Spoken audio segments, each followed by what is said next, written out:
Hey guys, so today we are going to do some healthy recipes, well, moderately healthy recipes. And so I was supposed to do a big haul video for you guys because I got a bunch of new clothes that I really like that's really cute. And I was going to have a little giveaway in it, but the company kind of messed it up. They sent me the wrong thing, so I'm going to get that fixed soon. But I figured I would share with you guys some of my favorite recipes since I know you guys kind of like these videos. So you guys can see this totally changes my white focus. I'm not even sure what you would call that. But first thing we're going to make are kale chips. So if you guys have ever heard of kale, kale is considered a superfood. If you've never heard of it before, it's probably because it tastes terrible. It's awful. It's like eating a bush. That's what the texture is like. It's probably one of the most vitamin and mineral dense vegetables out there. I think broccoli is like the second one, but kale is the first. And it sure tastes like it because it's super hard, as you guys can see. It's literally like a bush.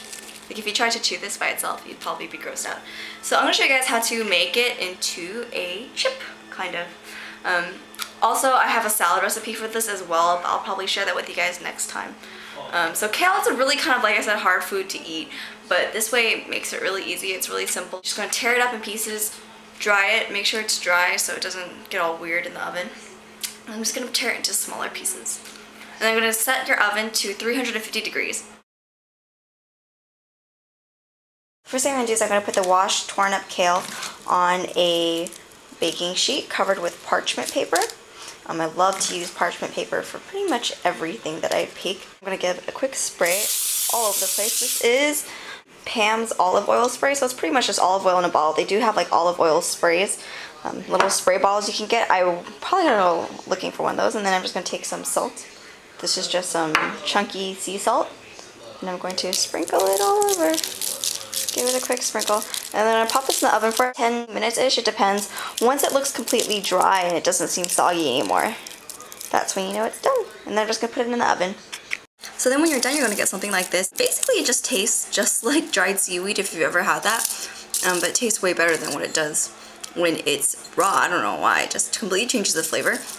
And I like to make mine a little bit more towards brown just because I think it tastes a little bit better, and I like it when it's all crispy. Otherwise, it gets this really weird mushy texture. So I do try to make it crispy, but let's see what it looks like. Probably be done 7 to 10 minutes depending on your oven. So just keep a good eye on it because it can burn really easily. But those are kale chips. Another good way to get kale in your diet is to mix it into smoothies. You can also mix it into food you eat by cooking it as well. Yeah, that's how you can make it.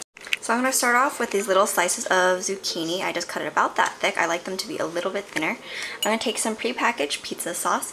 This is the Presto one, I think.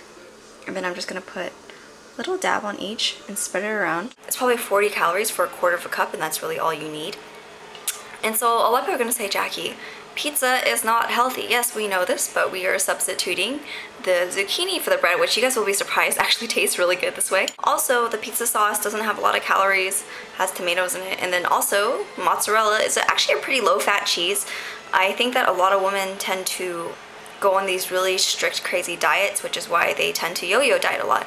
And if you're yo-yo dieting, then you know what happens is you'll stick to this really stringent diet really well, and then all of a sudden you binge eat, and then it just ruins all the work that you've done.